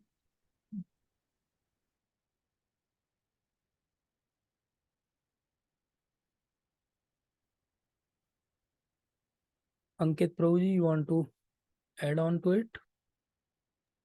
हरे कृष्ण प्रभु जी, धन्यवाद प्रणाम। हरे कृष्ण प्रभु जी। प्रभु जी, बस इतना ही कहना है कि बहुत जो शुरुआत में आपने बोला था मोस्ट कॉन्फिडेंशियल गुह्यतरम वो आपने इतने सिंपल तरीके से बता दिया।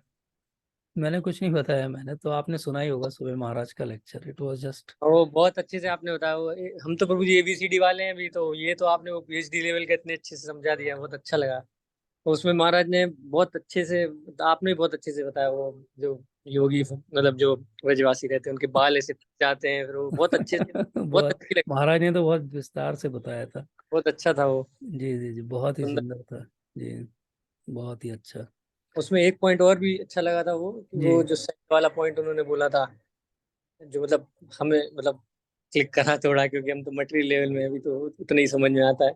वो बोल रहे थे कि वो डस्ट का स्टॉर्म आता है वो पर्वत पर, हाँ, सैंड डस्ट वाला। तो कह रहे सैंड और डस्ट क्या है, कुछ नहीं, कुछ लेकिन नहीं। वो सैंड और डस्ट में हाईएस्ट प्लेजर परसीव करते हैं, दैट इज भक्ति।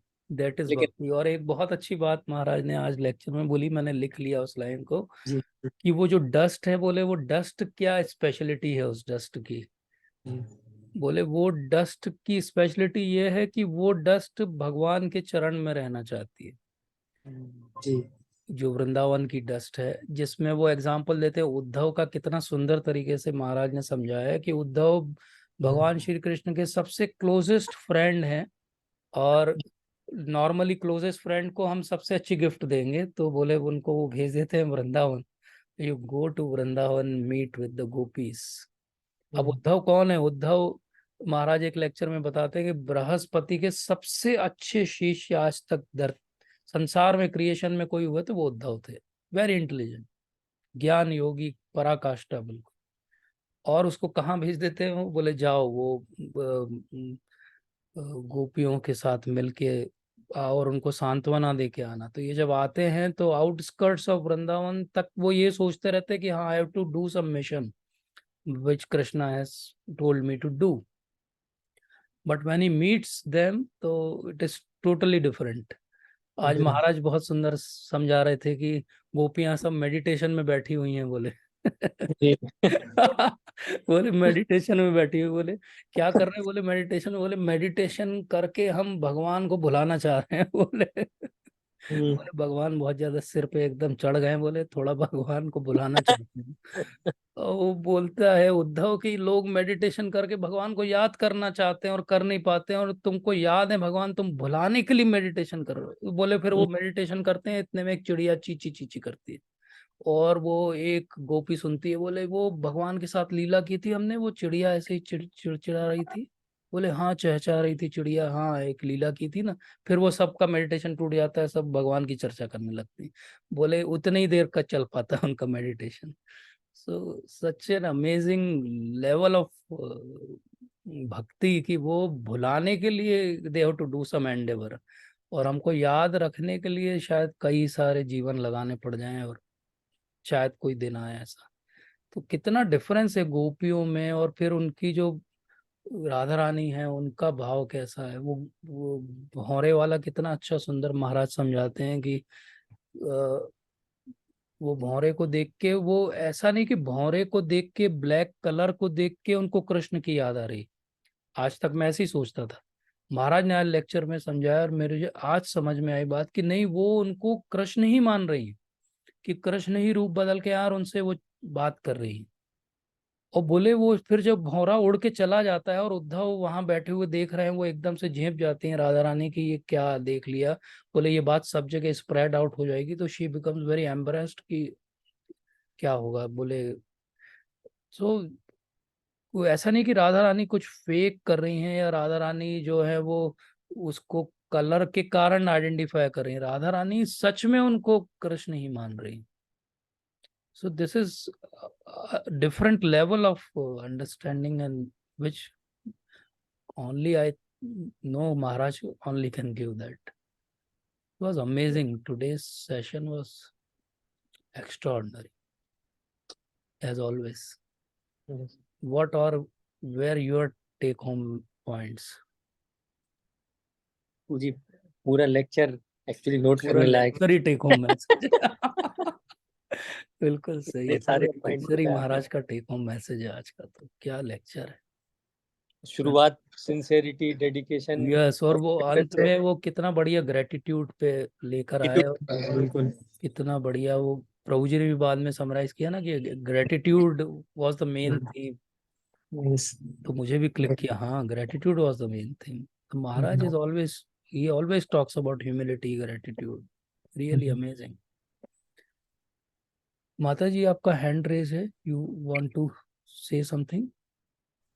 हरे कृष्ण प्रभु, दंडवत प्रणाम। अच्छा प्रभु जी दंडवत प्रणाम। और जी प्रभु जी। प्रभु, जैसे आपने आज लक्षण बताया श्रीमती राधा रानी का, इतना इतना प्योर फॉर्म है, और श्रीमती राधा रानी का जो जिक्र भी सब जगह पर नहीं है कि जैसे आपने बताया सुखदेव गोस्वामी भी भाव में अगर चले जाते 15 दिन के लिए, अगर श्रीमती राधा रानी का एक बार नाम ले लेते हैं। जी आज हम लोग कॉमन में जो देखते हैं लोग, इवन इवन प्रभुपाद ने हमको जो मंत्र दिया उसमें भी राधा रानी की जगह पर नाम हरे बोला है। जी हम भी इतने प्योर तो नहीं है कि हम राधा रानी का नाम भी ले सकें, फिर भी आज देखते हैं कॉमन में लोग जो राधे राधे करके बात करते हैं। ब्रजमंडल में तो खैर सभी वैष्णव है, लेकिन कॉमन में भी जनरल पब्लिक में लोग राधे राधे करके रेसिप्रोकेट करते हैं, फिर हम लोगों को भी उनको रेसिप्रोकेट करना पड़ता है राधे राधे बोल के। उस परिस्थिति में हम लोग क्या कर सकते हैं प्रभु? जी प्रभु जी, बहुत अच्छा प्रश्न है। और मैं एक प्रभुपाद का मॉर्निंग वॉक सुन रहा था वृंदावन में। प्रभुपाद का एक मॉर्निंग वॉक है, कुछ महीनों पहले सुना है मैंने। उसमें प्रभुपाद वृंदावन से निकल रहे हैं और वो उनके शिष्य कुछ प्रश्न पूछ रहे हैं, और बीच बीच में हर कोई प्रभुपाद को जानता है, तो बीच बीच में लोग मिलते हैं और उनसे राधे राधे बोलते हैं, और प्रभुपाद की स्पष्ट आवाज सुनाई देती है। वो कहते हैं हरे कृष्णा, वो कहते हैं राधे राधे, प्रभुपाद कहते हैं Hare Krishna. Why it is so? Because Prabhupada was very clear about it कि राधे जो शब्द है वो बहुत इंटीमेट एड्रेस का तरीका है जो भगवान श्री कृष्ण राधा रानी के लिए बोलते हैं। हमारे इतने सारे जो भजन है उनमें से एक ही भजन है जिसमें राधे शब्द आया है, और वो राधे भी इसलिए आया है क्योंकि वो वोकेटिव फॉर्म में वहां पे राधे शब्द यूज किया। अन्यथा श्रीमती राधा रानी या राधा वर्ड जो है वो यूज किया गया क्योंकि राधे बहुत इंटीमेट वर्ड है। उसको ऐसे भी समझाते हैं हमारे आचार्यगण कि जैसे कोई हस्बैंड वाइफ हो तो वाइफ का कोई एक निकनेम हो सकता है घर का जो हस्बैंड बुलाता हो। अब कोई उसका फ्रेंड आ जाए बाहर से और वो उसी नाम से उसे ड्राइंग रूम से बुलाने लगे, तो हस्बैंड को कैसा लगेगा? डेफिनेटली इंडियन सिनेरियो में तो बिल्कुल अच्छा नहीं लगेगा। तो बोले यही भाव भगवान श्री कृष्ण का भी है कि राधे राधे बोलने में एक्चुअली थोड़ा सा क्लियर या कॉन्सेप्ट वाइज ठीक नहीं है। ज़्यादा अच्छा है कि हम हरे कृष्णा बोलें, वो ज़्यादा अच्छा है। राधा रानी बोलें, श्रीमती राधा रानी बोलें रिस्पेक्ट से, क्योंकि राधे के लेवल पे तो हम नहीं है कि हमें ये उपयोग करना चाहिए। तो कोई हमसे जब राधे राधे बोले तो हम हाथ जोड़ के हरे कृष्णा बोल सकते हैं। This is what I have heard in Prabhupada's audio in his own voice. आप कुछ ऐड करेंगे प्रभु जी इसमें? आपका अंडरस्टैंडिंग क्या है?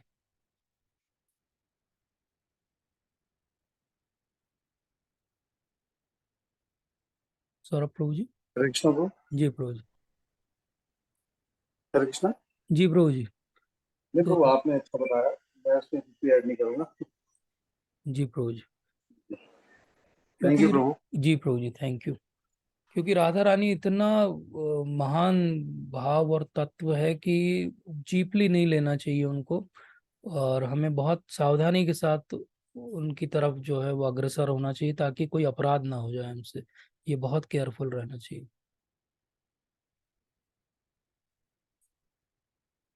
कोई और प्रभु जी या माता जी कुछ बोलना चाहेंगे राधा अष्टमी के उपलक्ष्य में? कुछ अपनी तरफ से कुछ बताना चाहेंगे? कुछ सुना हो आपने, कुछ पढ़ा हो? हरे कृष्ण प्रभु जी, धन्यवाद। हरे कृष्ण जी प्रभु जी। प्रभु जी, वो जो आपने शुरू में बताया कमल के बारे में, तो उसमें महाराज एक काफी ये कोट करते हैं कि be in this world but not of this of world. This world, yes. कमल यस, ईश्वर में तो खिलता है लेकिन वो कीचड़ से कोई संबंध नहीं होता, तो ऊपर रहता है। जी वैसे जी ही प्रभु जी। करना चाहते एक चाहिए। बहुत पहले प्रेरणा में एक लेक्चर लिया था, किसने लिया था, मैं नाम आपको भेजूंगा वो लिंक। उसमें उन्होंने बहुत सुंदर तरीके से ये बात बताई थी जो आप कह रहे हैं। Be of lotus not of mud, ऐसा कुछ तो टॉपिक था उस लेक्चर का। और वेरी नाइसली महाराज की डिसाइपल हैं, उन्होंने बताया था एक बहुत अच्छे तरीके से। तो सच में कीचड़ के ऊपर रहना अपने आप में बहुत बड़ी जो है वो एंडेवर है, मुझे लगता है। वो उसी में सारी एनर्जी चली जाती है, मतलब मेरी तो चली जाती है, आपकी नहीं। आप तो यू आर नहीं सोल। प्रभु जी, आपने और वो भी जैसे आपने बताया राधा रानी का गुण की वो सब हर जगह कृष्णा को ही देखती हैं। तो यस, आज तो हमारे यहाँ मंदिर में जो लेक्चर था उसमें भी राधा रानी का एक गुण बताया गया जिसको कृष्णमयी बोला जाता है। तो वो कृष्ण। कृष्णमयी का अर्थ यही है कि जहां भी राधा रानी देखती हैं तो वो उनको कृष्णा ही दिखते हैं। यस यस यस प्रभु जी। और भी कुछ शेयर करिए प्रभु जी, you have lot of treasure in your नहीं, हार्ट। ये आपका लेक्चर सुन के मतलब आज राधा अष्टमी सफल हो गया। ऐसे आपने काफी नहीं बहुत नहीं सारे। प्रभु जी, आपने तो महाराज को सुना है डायरेक्टली, आप तो एसोसिएट करते हैं महाराज के साथ। नहीं, ये आपकी एक्चुअली व्हाट शुड आई से, आपकी कृपा है कि आप आए आज and you gave your association. You are my inspiration. Thank you Prabhu ji, thank you so much. नहीं Prabhu ji, this is your humility.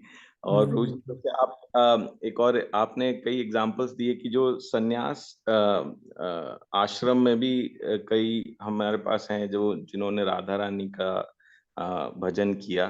तो उसमें भीष्म पितामह का भी नाम आता है कि क्योंकि उन्होंने नैष्ठिक ब्रह्मचर्य व्रत लिया था, लेकिन जब मृत्यु के समय वो गोपियों का प्रेम ही उसका स्मरण कर रहे थे, तो वो फिर भौतिक स्तर पे नहीं हो सकता जैसा आपने बताया। यस यस प्रभु जी, हाँ उनका एग्जाम्पल और बिल्कुल ऐड करना चाहिए, मेरे ध्यान से निकल गया जी प्रभु जी। बिल्कुल, क्योंकि वो वहां पर वही ध्यान कर रहे हैं, इनफैक्ट वो रिकलेक्ट भी करते हैं। और ये बड़ी अमेजिंग बात है, जैसे कुंती महारानी की प्रेयर हो या भीष्म स्तुति हो, they talk about gopis. So it was not that it was some hidden thing, nobody was aware about that. Even when they are in Hastinapur, they know about it. When they are in Dwarka, all the queens, they know about the gopis. So it was, they all were aware that it is something extraordinary thing which is there. So they were all aware about that specific leelas. जैसे कुरुक्षेत्र में भी जब वो meeting होती है, कितना सुंदर description है 10th कैंटो के एंड में, when they are talking with each other. So yes. yes प्रभु जी, और बताइए प्रभु जी। नहीं प्रभु जी, इतना ही बोलना चाहूंगा। थैंक यू सो मच जी for. Thank you Prabhu ji, thank you so much. जी माता जी, आपका हैंड रेज है। हरे कृष्णा प्रभु जी, दंडवत प्रणाम। जी दंडवत प्रणाम माता जी। प्रभु जी, मैंने सुना है कि जो कमल का पुष्प होता है वो 84 लाख योनियों में नहीं आता, तो क्या ये सच है? मुझे इसका रेफरेंस ढूंढ के बताना पड़ेगा आपको। बहुत अच्छा प्रश्न है। I will find out the reference and then I will give you the answer, because अभी तो मैं कुछ ऐसा रिकलेक्ट नहीं कर पा रहा हूँ कि 84 लाख में नहीं आता, ऐसा कोई श्लोक मैंने पढ़ा है। बट मैं आपको ढूंढ के श्योरली बताऊंगा नेक्स्ट सेशन में। बट ये अच्छी बात आपने बताई, बहुत अच्छा। आपको कुछ याद ओके आ रहा फिर। है कहाँ आपने सुना था इसको? मैंने किसी लेक्चर में ही सुना था लेक्चर में कि सुना है, ठीक है। तो हाँ। डेफिनेटली लेक्चर में सुना है, मतलब उसका कहीं ना कहीं रेफरेंस होगा। आई will find it out and I will let you no. Because कुछ समय पहले, 1-1.5 साल पहले, I had taken one session in which I talked about lotus, lot of things about lotus. In that time I read about lotus motif, what it means. तो उतना ही मैं, अभी तो मुझे एकदम से याद नहीं आ रहा कि वो कहीं था ऐसा mention, but I will try to find out. But हो सकता है उसका एक रीजन ये भी हो सकता है, आई एम जस्ट स्पेक्यूलेटिंग, अभी मेरे पास रेफरेंस नहीं है, कि जो अभी हम बात कर रहे थे कि पंकज या कमल मतलब कीचड़ के ऊपर उगता है और कीचड़ का असर नहीं होता है, तो शायद वो ये बताने का प्रयास कर रहे होंगे कि 84 लाख योनियां सब कीचड़ में है और जो कमल है वो उसके ऊपर है, इसलिए नहीं आता 84 लाख योनियों में। बिकॉज कैटेगोरिकली कहीं पे ऐसी लिस्ट नहीं है पूरी 84 लाख योनियों की। ज्यादा से ज्यादा जो हमको मिलता है वो एक ब्रीफ आउटलाइन मिलती है कि इतने लाख ये हैं, इतने हजार ये हैं। तो लेकिन अगर कोई स्पेसिफिक रेफरेंस होगा तो I will let you know. प्रभु जी ये मैंने भी सुना है, जो अच्छा, ये बोल आपने रही भी हूँ। सुना है तो डेफिनेटली हाँ, फिर सही होगा अगर आपने इसका सुना है तो। नहीं नहीं नहीं, ऐसा नहीं। उसका कारण ये है कि वो जो है उसकी उत्पत्ति भगवान के नाभि कमल से, मतलब अच्छा, नाभि ओके, से थी, इसलिए वो इसलिए 84 नहीं, लाख ओके। योनियों में नहीं हाँ, आता है। हो सकता है माता जी, मैंने भी बिल्कुल। किसी सत्संग में सुना है, पर मतलब उसमें उन्होंने यही बताया था कि ये ये भी एक बहुत भगवान की अच्छा नाभि से अंडरस्टैंडिंग है। आता है, यस, इसलिए एक्चुअली हाँ, टेक्निकली हम बोलें तो first species to be born is lotus. भगवान के लाइक यस, और उसके ऊपर ही उत्पत्ति करने वाले ब्रह्मा जी हैं ब्रह्मा जी हसीन स्वयं, होते हैं। इसीलिए यस, और वो जो नाभि है, हम लोग अभी कॉस्मोलॉजी पढ़ रहे थे, तो वो हाँ नाभि जी। के अंदर सारे जो है सारे लोक हैं। हाँ। नाभि से जो नाल आती है, उस नाल के अंदर सारे लोगों का स्ट्रक्चर है। तो that kamal is really very big. Yes, thank you, thank you. Amrish प्रभु जी। हरे कृष्णा प्रभु जी, धन्यवाद प्रभु हरे जी। कृष्ण प्रभु जी, धन्यवाद प्रभु जी। जी प्रभु जी, योर टेक होम मैसेज। प्रभु जी वो महाराज जी का लेक्चर प्रभु जी शेयर करिएगा। हाँ, मैं कर दूंगा शेयर जी प्रभु जी, जी मैं आपको शेयर कर दूंगा जी। जी और मैं वो कल जो लिंक डालूंगा उसमें भी नीचे डिस्क्रिप्शन में शेयर कर दूंगा, जी जी। because I want that people should listen to that lecture, not to this lecture. This lecture is just a trailer. लेकिन प्रभु जी पता तो यहीं से चला है, आप ही जो है। नहीं, you listen to Maharaj Prabhu ji now. प्रभु जी इनके राधा रानी के बारे में जो है, श्रीमती राधा रानी के बारे में मुझे एक बात याद आ रही है, वो मैं बोलना जी चाहता हूँ जी, कि बताइए प्रभु जी।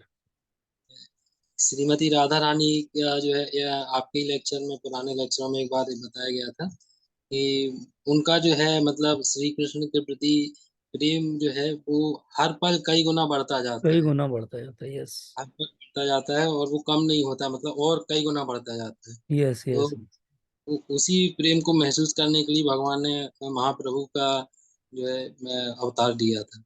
यस महाप्रभु के रूप में आए थे मतलब। यस। तो प्रभु जी और गोपियां जो है उनको मेडिटेशन करना पड़ता है उनको भुलाने के लिए। और तो प्रभु जी श्रीमती राधा रानी का प्रेम जो है और जो गोपियों का प्रेम है, तो हालांकि इसके ऊपर से एक कथा भी मैंने सुनी है तो प्रभु जी, लेकिन मेरा एक क्वेश्चन भी है। और उसमें कथा में तो कृष्ण भगवान बोलते हैं कि नहीं गोपियां ज्यादा प्रेम करती हैं, तो श्रीमती राधा रानी नाराज हो जाती हैं। हाँ, और तो इसमें मतलब इसको जो है श्रीमती राधा रानी का प्रेम बढ़ता जा रहा है, और तो गोपियों का जो है प्रेम, इसमें हम किसको मतलब कैसे समझें? एक्चुअली अगर हम एब्सोल्यूट प्लेटफॉर्म पे बात करें तो गोपियों में और राधा रानी में कोई भी डिफरेंस नहीं है, क्योंकि सारी गोपियां राधा रानी का ही विस्तार स्वरूप हैं। वो केवल विस्तार लिया है उन्होंने, जैसे भगवान श्री कृष्ण रास लीला में विस्तार ले लेते हैं। और okay, Hare Krishna, sorry for not responding, there was a technique. Okay okay, ठीक, नो इश्यूज। तो जिस प्रकार से भगवान रासलीला में विस्तार लेते हैं अलग अलग रूप में, उसी प्रकार से राधा रानी भी भगवान की संतुष्टि के लिए अलग अलग गोपियों के रूप में विस्तार लेती है। और भगवान अलग अलग लीला के समय अलग अलग भाव के रूप में, कभी वो कहते हैं कि राधा रानी का प्रेम सबसे उन्हें आकर्षित करता है, कभी वो किसी एक स्पेसिफिक गोपी, जैसे आप एक विरजा गोपी की कथा सुन सकते हैं, जिसके अंदर वो विरजा से ज्यादा प्रेम करते हैं और फिर राधा रानी को छोड़ के विरजा के कुंज में चले जाते हैं। तो ऐसी कथाएं हैं। जी लेकिन ये सब भी, इवन रुक्मणी और सत्यभामा और ये सब भी जो हैं, इवन भूदेवी, ये सब राधा रानी का ही विस्तार है। तो ideally Radha Rani and Krishna are only interacting with each other, just in different forms and maybe different names. तो वी शुड नॉट स्पेक्युलेट कि किसका प्रेम ज्यादा है। जी हमको ये ध्यान रखना चाहिए कि हमारे से तो करोड़ों अरबों और खरबों और जितने नंबर हो सकते हैं उतने गुना उनका प्रेम है। और अगर उसका एक अंश, एक बूंद की बूंद मिल जाए तो भी हमारा जो है जीवन धन्य हो जाए। तो हमें उसके लिए प्रार्थना करना चाहिए राधा रानी से और भगवान श्री कृष्ण से, गुरु महाराज से, because that should be our priority. और कथा में लीला के स्तर पे अलग अलग बातें होती हैं। इसीलिए तत्व के स्तर पे पहले हमको समझना चाहिए कि राधा रानी और कृष्ण में कोई भेद नहीं है, और राधा रानी और उनके जितने शक्ति के अवतार और एक्सपेंशंस और रिफ्लेक्शंस हैं उनमें कोई भेद नहीं है। ठीक है प्रभु जी प्रभु जी, thank you. Thank you. Praveen प्रभु जी।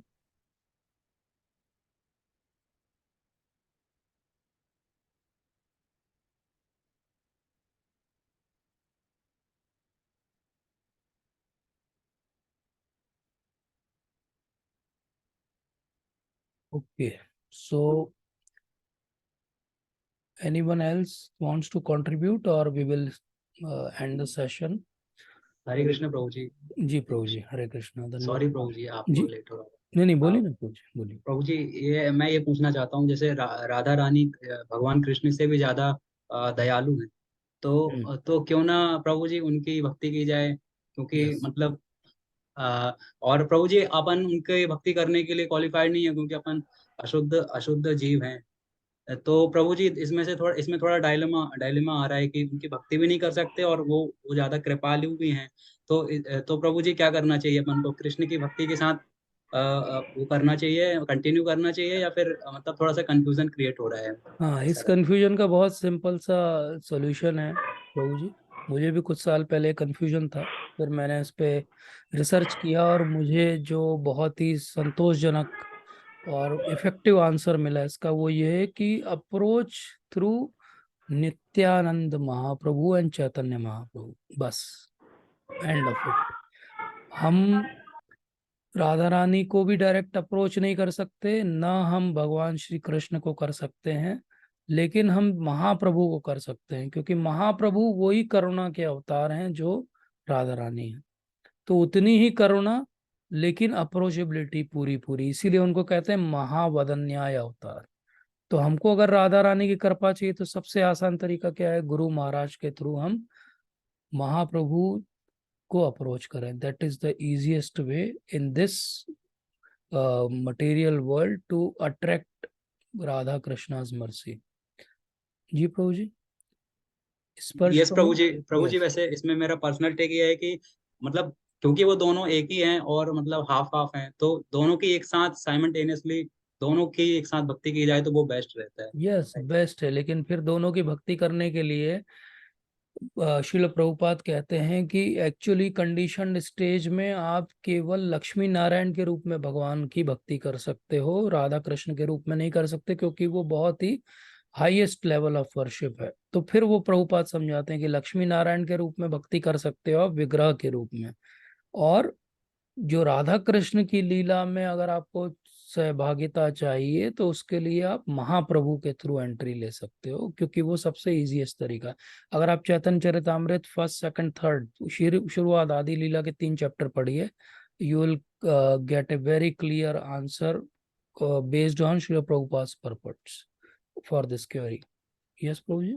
यस प्रभु जी। ओके, थैंक यू प्रभु जी। स्पर्श प्रभु जी, you want to say something?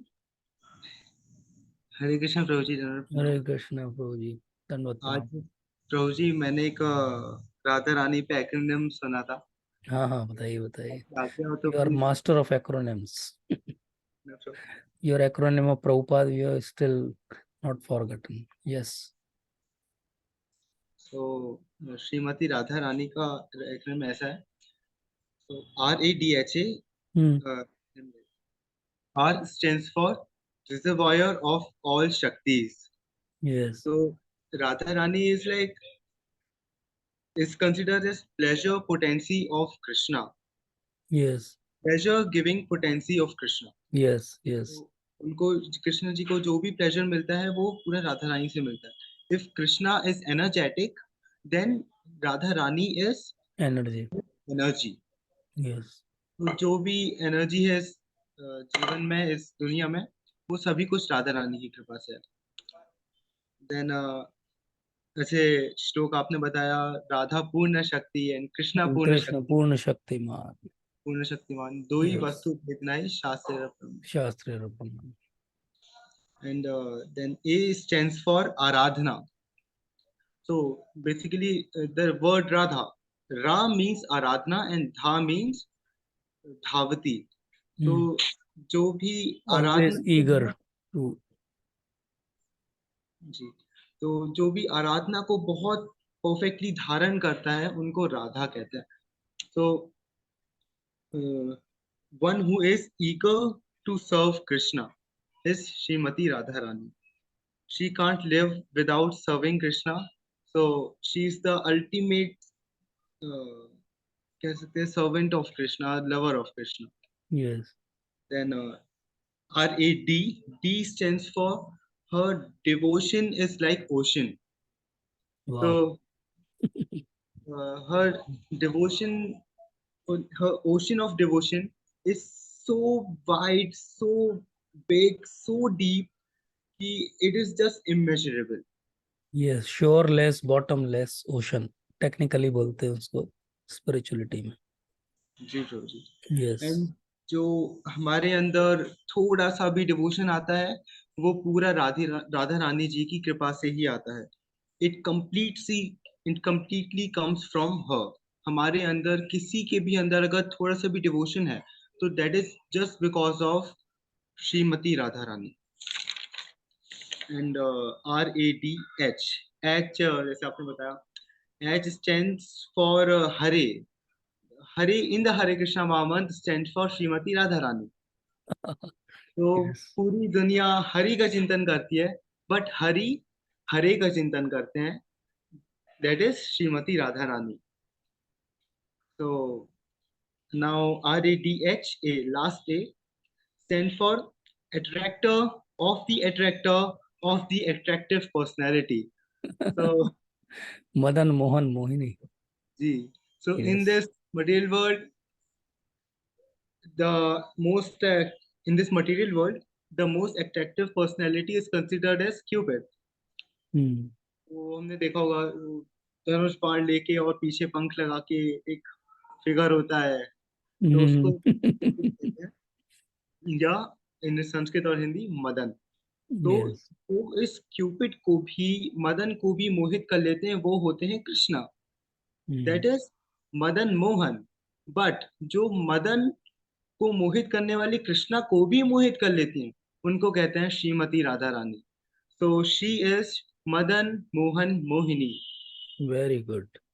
Here the Radha Rani acronym ends. एक बार रिपीट कर दीजिए सबके लिए शॉर्ट में।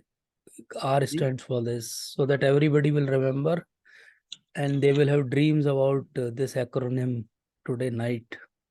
So जी ब्रो जी, R stands for reservoir of all Shaktis. A stands for Aradhana. She is the best Aradhak of Krishna. Then D stands for her devotion is like ocean. H stands for Hare in Hare Krishna Mahamantra. And last but not the least, A stands for attractor of the attractive personality. Hare Krishna. Okay, Hare Krishna. Thank you so much. Thank you so much, Prabhuji, for your very inspiring acronym. We'll remember it for our lifetime. And thank you so much. Thank you to each one of you for coming and inspiring us. आप सबका बहुत बहुत धन्यवाद। राधा अष्टमी की जय। शिल प्रभुपाद की जय। वांछा कल्पतरुभ्यश्च कृपा सिन्धुभ्यैव च पतितानां पावनेभ्यो वैष्णवेभ्यो नमो नमः। Thank you everyone.